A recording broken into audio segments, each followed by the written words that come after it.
other people just start railing. Where are you? Why haven't you said anything? What are you going to do about this? La, la, la, right? And it becomes this whole thing. And you've taken what really wasn't probably a crisis and you've now turned it into one.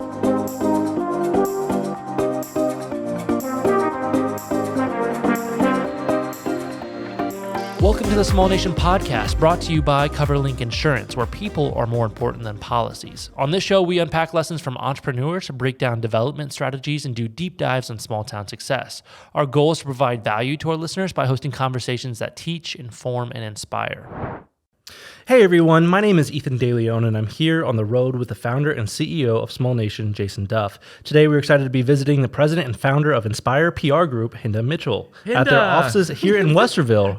Hinda, welcome to the show. All the founders. Oh my gosh, we are so excited to be here in your studio, in your beautiful offices in Westerville. Thank you. It's great to be here. Yeah, so I literally just got off an airplane about, probably about 30 minutes ago, drove a very short drive right near the airport. So you're very convenient to Columbus. We really are, yeah. You're very convenient to the airport.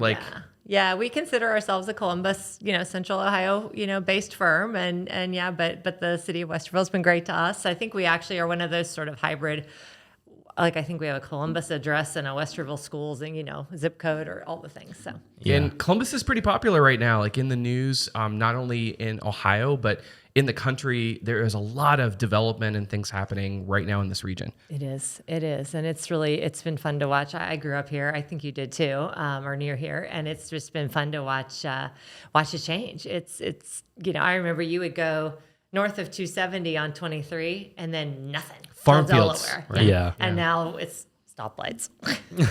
But that's good, right? Stoplights means there's something to stop for. Yeah, absolutely. So you said you grew up around here. Where is that specifically? And then did you stay here your whole life or did you go somewhere else for college? So I grew up in Clintonville. My dad still lives in the house I grew up in. Wow. And then I gallivanted around for a little while to different cities and went to college in Indiana, came back here, went to Akron for I started back in Columbus after college, went to Akron for a few years and then sort of started a crazy journey. But we just moved back into Clintonville actually recently when the last kid went off the payroll. We You're like, we moved back into roots. town. Yeah. So it's been great. We can walk to lots of, if I'm familiar with the Clintonville area, we can walk to lots of cool places on High Street.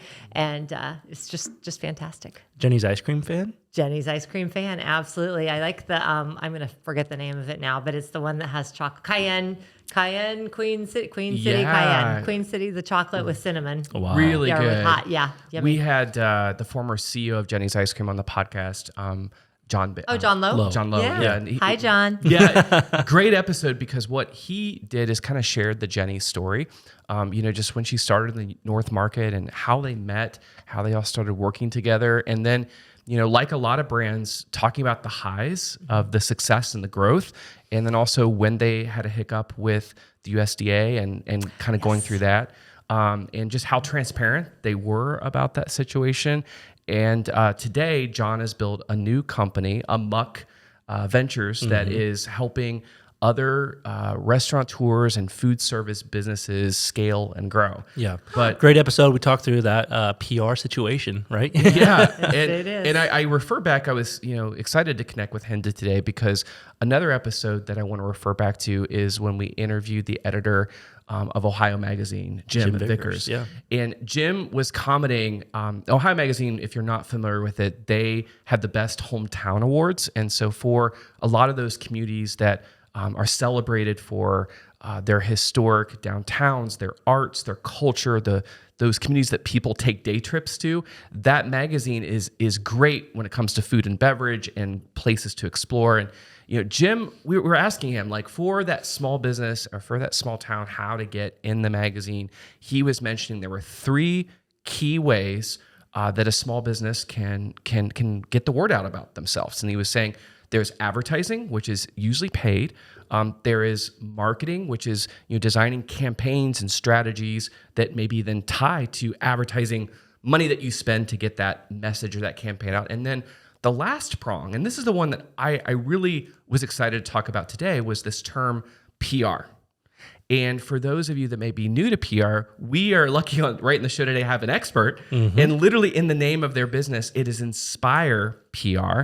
I'd like you to maybe just general, what is PR? And then can you maybe share, Hinda, how did you get in the industry of helping people tell their stories and also celebrate the highs of what's happening in their business and also sometimes the lows?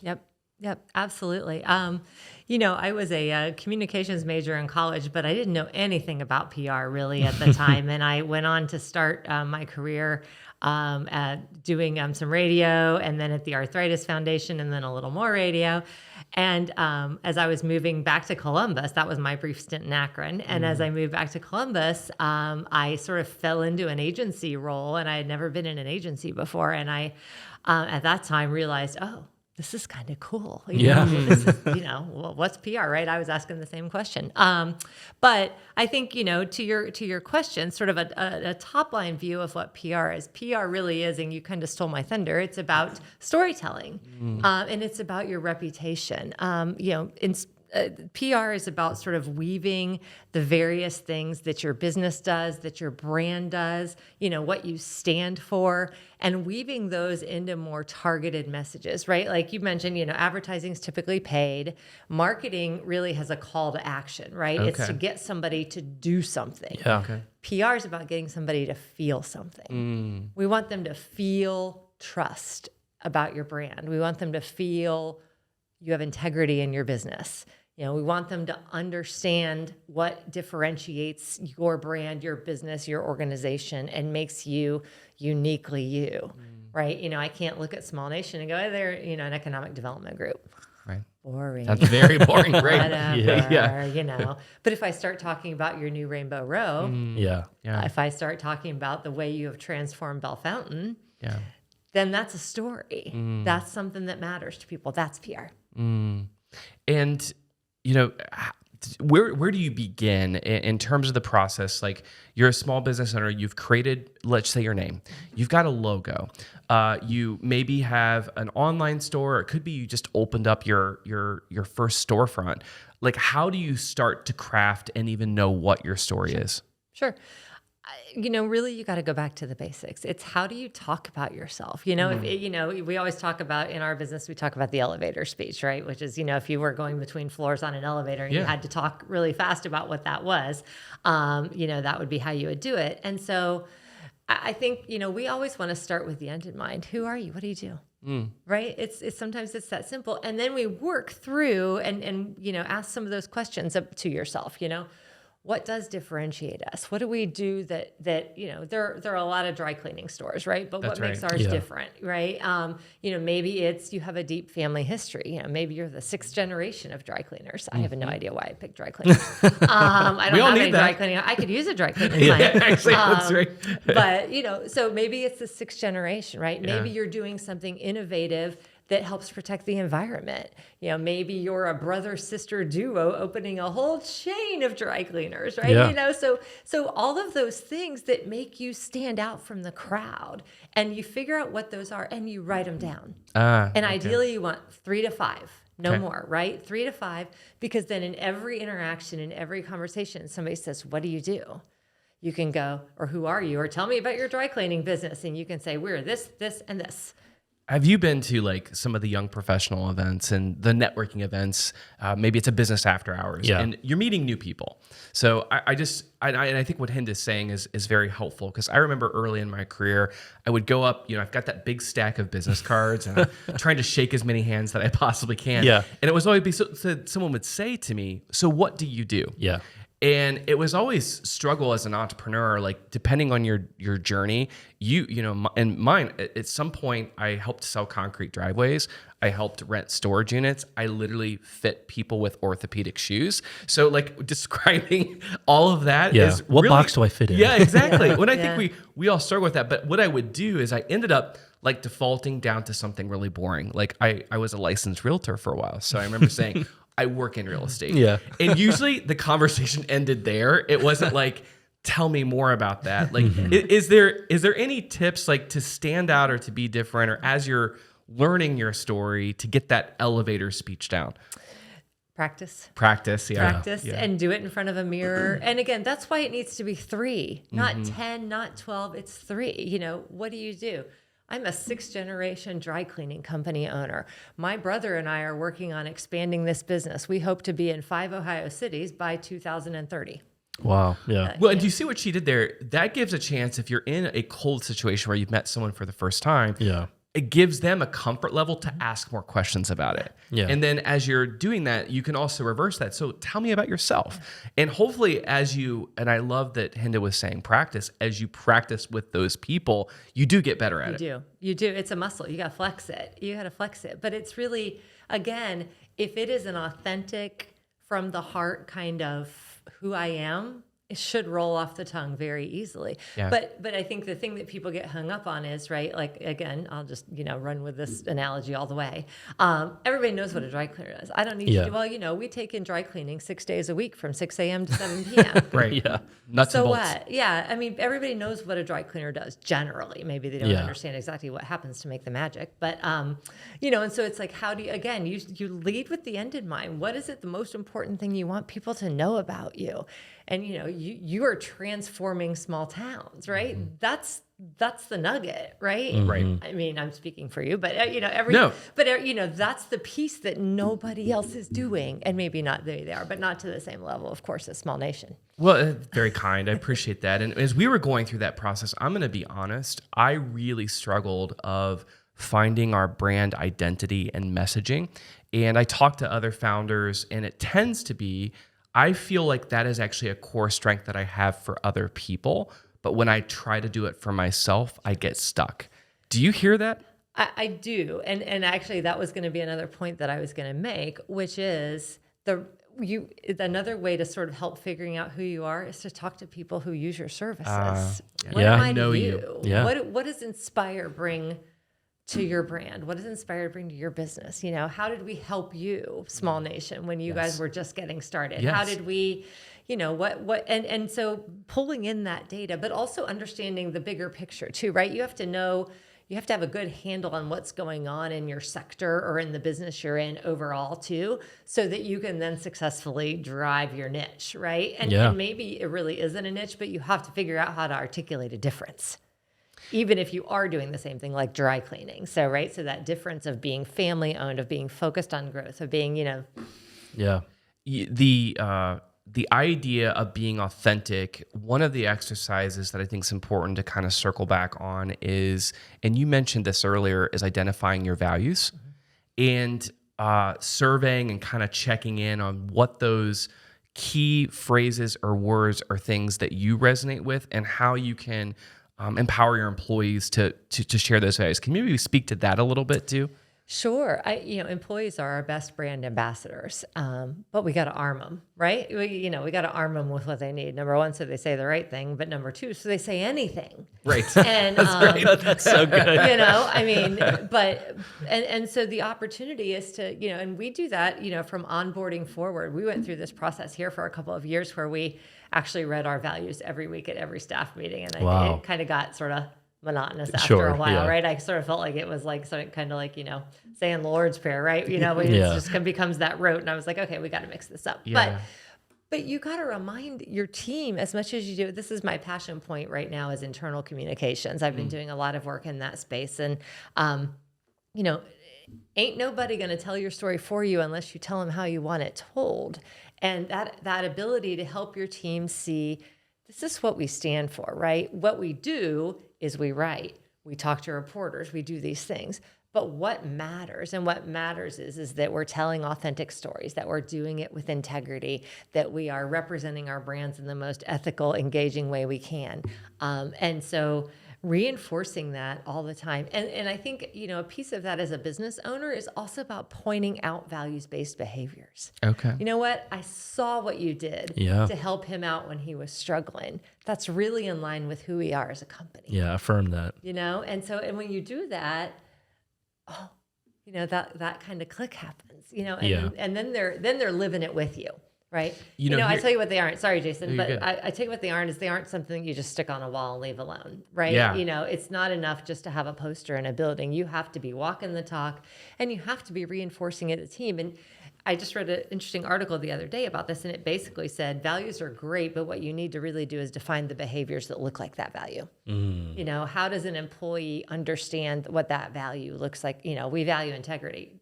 Show me who doesn't, right? It's a good Right. value. That's right. But it's everybody's value, ideally, right? If you're a business owner, we expect you to be acting with integrity and doing business with integrity. But if you say, what does that look like? That looks like these behaviors. And then people go, oh, and they get it.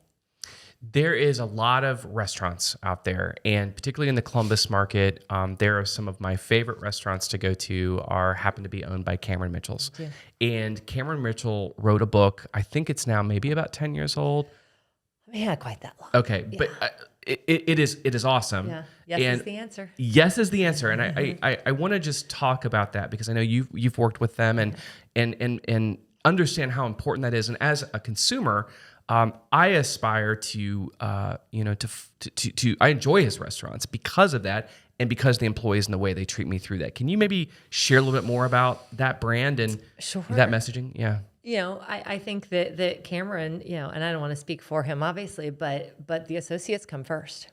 And when you put your team first and when you reinforce to them that message of yes is the answer, he tells the chocolate milkshake story, right? Which is, the ability to get a chocolate milkshake in a restaurant that doesn't serve milkshakes, right? And if they, if you have ice cream, you have milk, you have chocolate syrup, right? Or whatever. Yeah, check, milkshake. We can make it. We have a blender. And so I'm sorry, Cameron, I'm like completely trouncing on that story, but you get the gist. And so I think what's important out of that is that what he gave his associates empowerment to say, make a decision that's best for the guest. That's right. And we can all do that. Yes. I do that. And it in really our is business every role in the day. restaurant. What's the right Yeah. thing to do for the client? Right. Right. It's not about what's the right thing to do for the bottom line. Or we don't you have a to make procedure for money. that. Right. We don't have right. a procedure for that. So I'm just going to Right. not make a decision. Right. Or, there's a lot of we don't do it that way. I remember I went to a restaurant that was not a Cameron Mitchell restaurant. Sorry. And, and I asked if I could sub out, I forget, it was something really innocuous. Like, can I have a baked potato instead of mashed potatoes? Something that simple. Yeah. No substitutions. This was a high-end restaurant. And I was like, really? Are you sure? Are you sure? Can you just put it back in its original form? Yeah. Right. Can I have a reconstructed potato instead of a deconstructed one? Exactly. And it's little Yeah. things like that. But that employee, I think, was not empowered To make to that go, decision. you know what? This is irrational. Yeah. Yeah. And we maybe kind of they see didn't have that. baked potatoes, but it was just, I was shut down. You see that, and it's kind of more the common experience that you see that people are unable to make decisions, or you have a interaction with buying something on the internet and you're not even dealing with a real human. You're messaging with AI, and they're not trying to cooperate to solve your problem at all. But I think that's a way to differentiate your brand is by really providing those values, that personal connection, and shining at every level in the company. And I think they do a really good job of it. They do. And empowering your team to say, I'm going to follow our values. Yeah. I'm going to bring them to work with me every day. And, people love purpose, right? And I think that's another thing Cameron's done, right? With his yes is the answer philosophy. It's also about, our purpose is not to put food on a plate and put it in front of somebody. Our purpose is to create a great experience. Yes. And when you start and have the purpose as you're starting your day, and you know what your purpose is, our purpose is to create change and connection through communication, meaningful communication. Yeah. And so, right, it's like you start with that, and then you do the widgety things that ladder up to that. Mm-hmm. I love that. But in order for your employees to be able to have that experience and to go ahead out on that limb and do that, they have to be bought in, right? So I think one thing that you and I talked about on our call before the show was employee retention and engagement. Sounds like you've been doing a lot of work in that space right now. So I'm kind of curious for your clients, how are you leading them and coaching them? Sure. It is a passion for me right now. And I think since COVID, just the dynamic between employer and employee, no question has changed, right? We're all still blaming COVID for things, but it is a different world that we were just talking about. And so when you are thinking about, we'll start with employee engagement. Employee engagement is a retention strategy, right? Talking to your employees, but more importantly, listening to your employees. That's how retention happens. And there's a lot of data out there right now that says a couple of sort of key points that I would talk about. One is that we know that employees don't want to just hear from the owner, the CEO, the head person in charge, right? They want to hear from the person immediately above them, right? That's the person they interact with each day. That's the person they trust.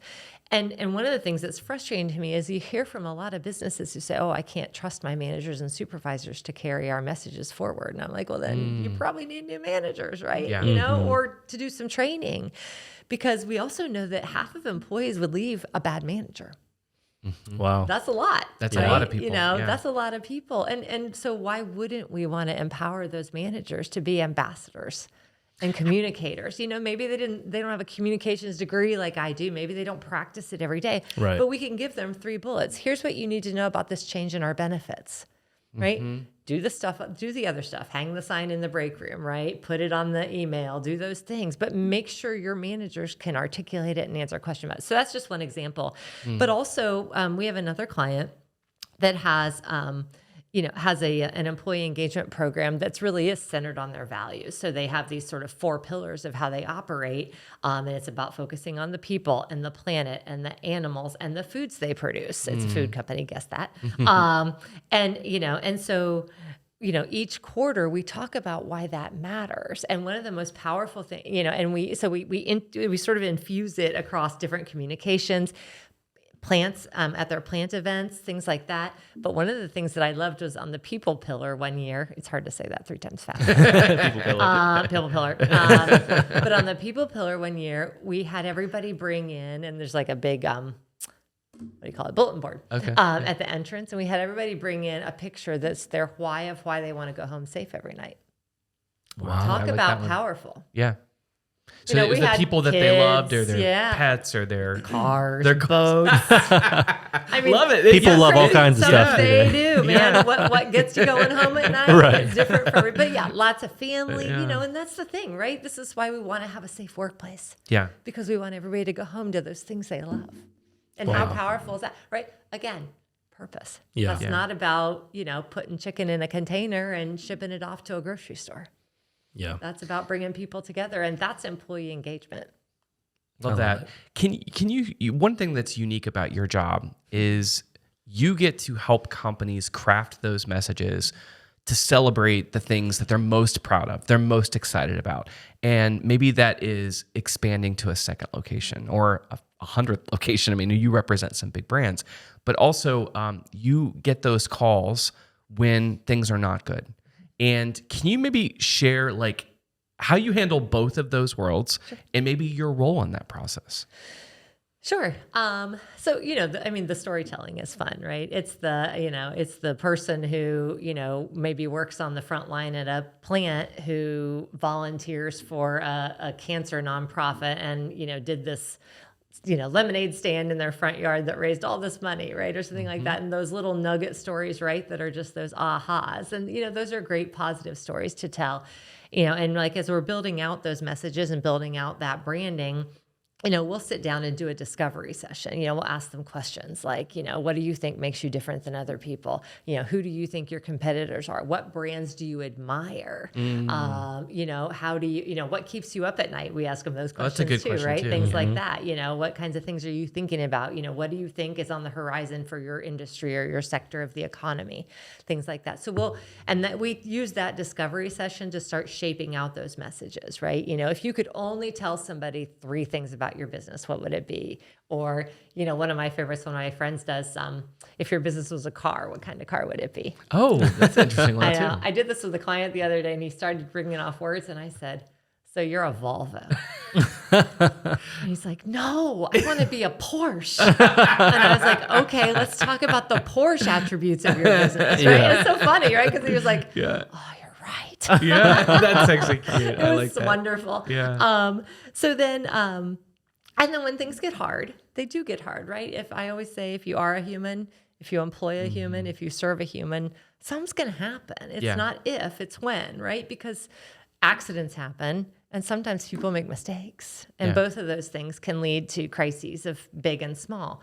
And so when we're doing crisis readiness planning with a client, we're thinking about things like, what are those high likelihood, high impact scenarios, right? Because you can't plan for every little thing that could happen in your business. Somebody could slip and fall and break their arm. It's probably pretty likely that at some point in time that's going to happen, right? Somebody didn't sweep the sidewalk. Right. But not really high impact. Your brand is probably not going to be damaged by the fact that someone fell, right? Yeah. You might have to give away some free coffee or something like that, but you're going to be okay. High impact, a meteor comes out of the sky and hits your building and blows it up. Yeah. Literally high impact. Yeah. Very literally, exactly. Thank you. Thank you for picking up on that. But high likelihood, not so much. Right. Yeah. Right. So you're a restaurant company. We'll use a food example. So you produce a food product in a manufacturing plant. Sometimes you see a foodborne illness. Yes. Sometimes you have adulterated product, right? Like you've heard these stories, like sometimes where a piece of equipment a metal shaving will come off, right? And you'll see the recall because they found metal shavings in something, right? It happens sometimes. Nobody's fault. Yeah. Just happens. Equipment malfunctions, stuff can happen. And so we try to, and that's could be high likelihood and high impact, right? Because we produce safe food. That's one of our core values is we want to make sure we're producing safe food. And so when it goes wrong, we want to do the right thing. And so what do we do about that? And so that's then where we step in and start guiding through, okay, let's talk about that. If you had a situation where an equipment malfunctioning, you had a food safety recall, what are the kinds of steps we would need to take? What are the kinds of things we would want to say, right? Because again, one thing about crisis work is, I think especially in this day and age, everybody has them, right? Everybody gets that accidents happen, mistakes happen. Your measure is not going to be, did you have the crisis? Your measure is going to be, what did you do about it? What did you do about it? Did you take the right actions? Did you put preventative measures in place? Did you learn from it? Did you train people? Did you get a better piece of equipment? Whatever it might be. Did you get the product out of the market before anybody got sick? All those kinds of things. So yeah, I think even on the marketing front, you see like a lot of small businesses listen to this podcast. So, somebody brought out a pizza and it was cold and, it was terrible service, blah, blah, blah. That negative review can become your strongest testimonial That's right. at the end if the company makes it right.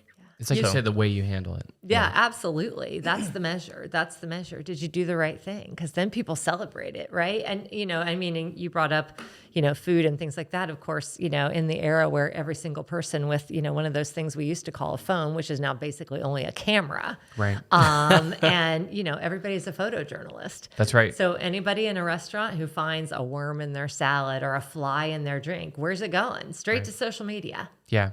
All right, at this time, we're going to take a quick break to hear a word from our sponsors. Big city dining in a small town. Now that's the Syndicate.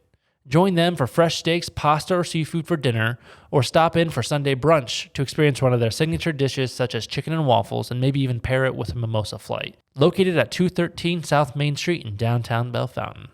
Tired of gyms not being open when you want to work out? Then check out the region's best 24-hour fitness center, Anytime Fitness in downtown Bellefontaine. They have all the equipment you need and the best trainers and coaches to help you get in the best shape of your life. It's truly your one-stop shop for fitness. Anytime Fitness is open 24 hours a day, 365 days a year. How do you monitor, or what's your advice to like monitoring your reputation? We mentioned reviews, and there's a number of platforms, whether it's, Google My Business, it could be something on Yelp. Yeah, that's a really big one. Open Table, Glassdoor. Yep. Yeah, all of those. Like how do you know where to start with like monitoring your reputation? I mean, a lot of it depends on what kind of business you're in. If you're trying to monitor your reputation as, are you an employer of choice, then you want to be looking at things like Indeed and Glassdoor. But by the way, more importantly than that, you want to be listening to your employees. You got to survey your employees and see, are they happy? Do they feel like they're communicated with? Do they feel like you're transparent and authentic in how you communicate with them? La, la, la. I could go on and on about that. Yes. But, so in an employer business, you're looking for, are we a good employer? And what are the places we can go to see what people are saying about us? Now, you have to do that with a measure of consideration, because a lot of people don't go on Glassdoor to say, "Oh my gosh, this employer was the best. It was the best job I ever did." No, so you gotta, and same, by the way, with restaurant reviews, right? I don't know what the exact number is, but I have to imagine the ratio of people posting good restaurant reviews versus bad is probably 1 good to 3 bad. Yeah, right? that's probably accurate. Yeah. We have keyboard courage. We like to go and type, right? We Hide got something behind the to say, screen. right? Because I can do that. I can even, use a pseudonym on, what my name is for the review, right? So I'm completely hidden. But as a business owner, you got to protect your brand. And that means you got to go look. You got to go actively look. Now, if you're a larger brand, you can have resources like the kinds that we have that do that for you. They go out, they monitor on social media. But you can set up really simply things like Google alerts. Yes. Is there anything out there on the internet talking about my company specifically, right? And you can just have it feed you them as it happens. And then hopefully you'll catch some of that. On social media, you can look at your own notifications and tags and comments, and you should be doing that, right? Because you also should be engaging. They call it social for a reason.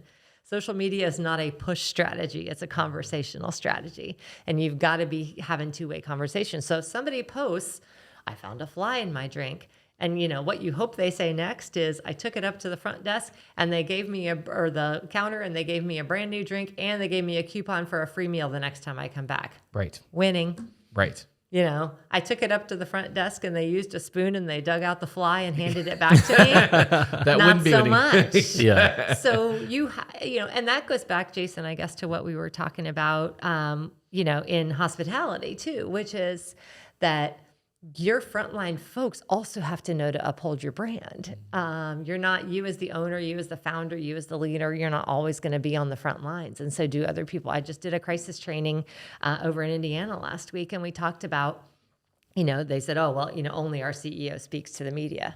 I said, "Okay, you're in like 12 states. Wow. How are you going to get him there all the time?" Right. Yeah. Right. And fast. Right. Unless you got a Concorde in your, garage. And so I said, and so we trained, that was the why, right? So we trained the rest of his team to say, even though you all may not be the lead spokesperson for this company, you may be on the front lines and you may be the first to encounter somebody with a camera in your face, or somebody, or a reporter who just shows up on site unannounced. And so people have to be ready for that. You have to make sure your employees are comfortable telling your story and comfortable representing your brand. And then, with crisis too, I think it's really just about making sure that they know the right things to say. And the right things to say is not, "Yes, we had an adulterated product. We had a piece of equipment break, and now we're fixing it. Thank you for playing." The message is, listen, food safety is at the center of what we do. We're a business that produces food for millions of people every day, including our own families. Right? Wow. And what a difference it makes when you add those 4 words. Yes. Because even if you don't necessarily believe that I care about keeping your food safe, you can bet your bottom dollar I want to keep my kids' food safe. Right. Well, and as a human, you can resonate with that statement right. more, and you make that connection. Call that shared values. I feel it. You can, and I think all the listeners, as you said that, there's like this light bulb that goes off of how important the messaging is. Yes. It's, it's finding that shared values. What matters to you matters to them. I'll go back to my example of the worm in the salad, right? And it's video and it's moving and it's disgusting, right? But lettuce, fields, worms, it happens sometimes, right? Right. The good news is our food's really fresh. There's the positive of it. Yeah, we didn't charge you for a protein upcharge. No, but in all seriousness, when you also have to acknowledge, right? Like if they post that video, you can't be like, "Oh, well, that's nothing. Just pick it out," right, or whatever, right? I wouldn't want to find that in my salad either. Right. We work really hard to make sure that everything we put out there is safe and high quality. It looks like we missed a step here. We're so sorry, right? It's just, it's values. And again, it's like, but you also, my point is too, is you have to acknowledge oh yeah, it's kind of nasty, right? It's a little gross. Yeah, I wouldn't want to find a worm in my salad either. We're so sorry. Right. Maybe a tequila? Yeah, maybe at the bottom of a bottle. I was about to go down a bad path, but I will not. So you and I were talking. You've been in this industry for how many years now? Well, I've been in PR since 1998, Yeah, so but I have been in agency since 1994. You're a veteran. I suppose that's right. I think that's code for I'm old. No, listen, I'm in that veteran category too, so it's okay. The thing that you and I were talking before the episode started is some of the training and the way that we used to do things. It's evolving and it's changing. Can you speak to some of those? And I know particularly we're seeing this in the news. I mean, you mentioned that everyone's got a phone and they're empowered as a reporter. And, what are some of those things that you're seeing that's changing, that you're advising your clients, and just things to keep on our radar? Sure. Well, as I am a veteran, when I started in this business, there was no internet. I'm that old. Yeah. But there was no internet. I remember fax machines. Right? We had all those things, all the good we stuff. We had the thermal paper fax that exactly. rolled, and it was bad. And then I remember we had like one computer. Our office was like 3rd, 4, and 5, 3, 4, 5 floors of the building, and we had one computer on the 4th floor that was dial-up, slow as molasses. Anyway, so yeah, I've seen a lot. But what I was going to say about that is like when think about a newspaper. Think about Columbus Business First. We love our folks at Columbus Business First. Hi, Doug and Nick. But when I started working with them, they had to put out one paper a week, right? So they had to write stories for a Friday morning paper. So each reporter wrote about 3 to 5 stories in a week for the paper at the most. Now they have to write 3 to 5 stories a day because they have to populate the newspaper still. They've got a website. Yeah. They have a few email blasts that go out every day, right? And they got to also pay attention to what's going on out there in the world with any breaking news that maybe they weren't counting on covering that day. Right. Yeah. So, we are in a 24/7 business now. And, we used to do news conferences at 10 in the morning if you wanted to make the noon news, and at 2 in the afternoon if you wanted to be in the 5 o'clock news. But, 2 in the afternoon was a problem because sometimes you were too late to get it to the paper to go out the next morning. So, crazy times, right? We live in the wildlife. But the information age. yeah. And so I was telling Jason earlier, one of the things that's been interesting in my role in crisis communications is for a long time, our advice, and it was the right advice, was to say if a client knows a crisis is coming, right? We're going to have to do a recall or something of food products. We would often advise them to say, you might want to just go ahead and start putting out information about that, right? Don't wait for FDA or USDA to tell your story for you. Make sure, and nobody likes a surprised customer. So getting out in front of it. Yes, correct. We called it stealing the thunder. Stealing the thunder. Taking the wind out of their sails, things like that, right? Because ultimately in a crisis, and this is still true, you want to define your own narrative. You don't want somebody else to define your crisis. And the idea that nobody's going to talk about the crisis is just not reality, right? Because we love to talk about crisis. But in this day and age, there is so much information coming out. It's just this glut of information all the time. Your phone is blowing up and your computer, you're getting emails right and left. It's just... And so there is so much information going around that sometimes now we say, you know what, let's take a beat. Social media is the best example of this, where we would normally look at social media and we would say, okay, you know what, this is starting to get some likes, starting to get some engagement. We better pin a post to the top of our Facebook page that says we're aware of these concerns and here's what we're doing about it, right?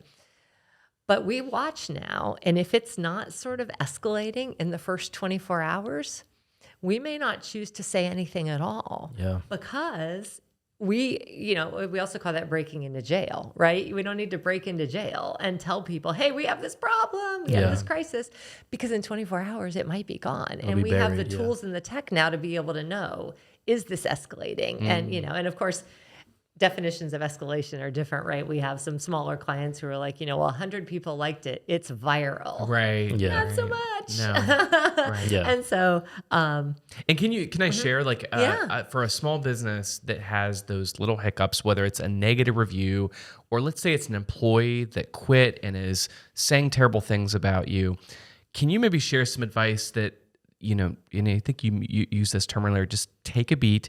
This is part of the par for the course. You're going to be okay. Yes, absolutely. I think, yeah, if you've got somebody sort of that's getting at you on social or things like that, it really is important to breathe, because the other thing and again, goes back to this idea of the glut of information. You have so much information coming at you 8 ways to Sunday. I might scroll past and see that video of the worm in the salad, and I might just go, that's kind of gross. And then I move on, right? We don't need to go tell that customer who looked and then just scrolled Or right fight past. with them. Some business owners, I see this because it is your business is like your child, and it is very hurtful and offensive when someone goes at you, and maybe it's misinformation or they're wrong, and your natural inclination is, I want to fight this. Don't call my baby ugly. Right. But really, in those cases, fighting and having that dialogue out in that form is usually not a good recommendation. No, I think if there's something you can clarify, right? Like, did you report this to a manager? You had a problem. Did you report it to a manager?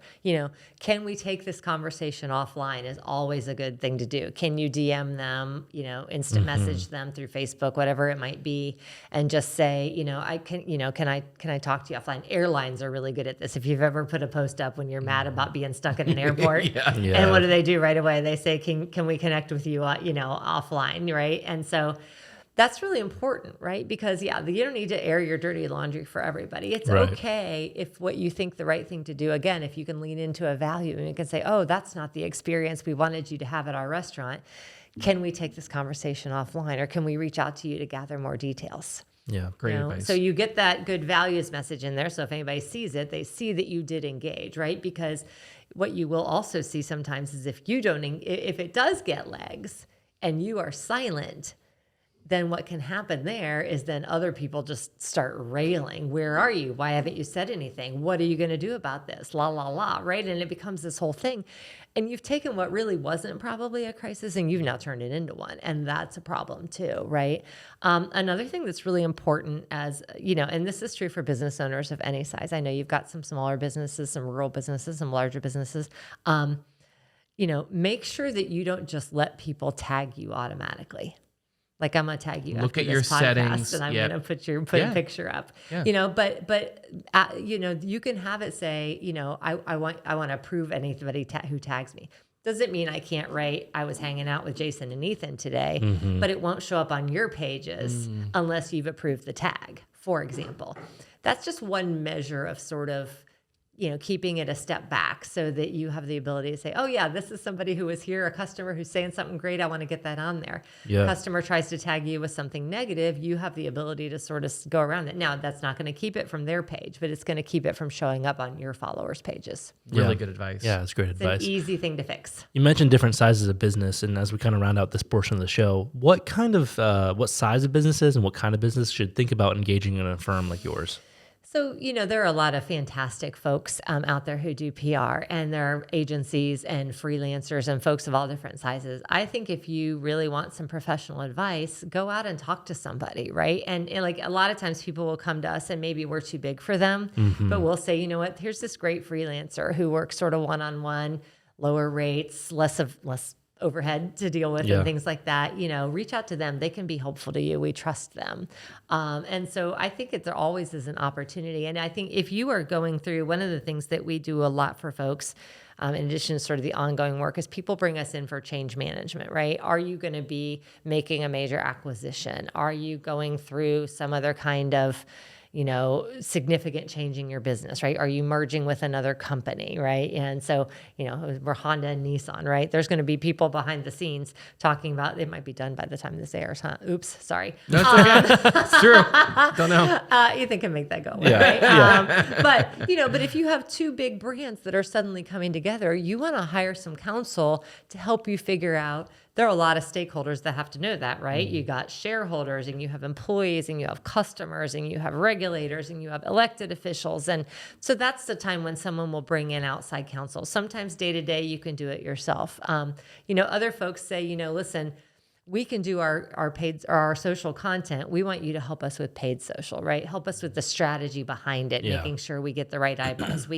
We'll take the pictures of the food at the restaurant. We'll take the pictures of the holiday signs. We just want you to help make sure it gets to more eyeballs, and we need your expertise on, say, paid or on Google ads or YouTube ads or something like that. Yeah. Thanks for unpacking that a little bit. Sure. I am going to move us on to our next show segment, the rapid fire Q&A. So the first question is your favorite caffeinated beverage of choice. Black coffee. Black coffee. Anything? Really? Yes. Just drip Nothing. coffee. Just black. No, Okay. and I literally, it's not only so bad that I can't drink other kinds of coffee. It Really? just doesn't work for me. I Cold? can't- We ever do no. cold? Hot coffee. Black Plain hot coffee. hot black coffee. Okay. You make 90 it at degree home day. or in the office, or do you like to go out to a coffee shop? At and do it? home. All right. At home.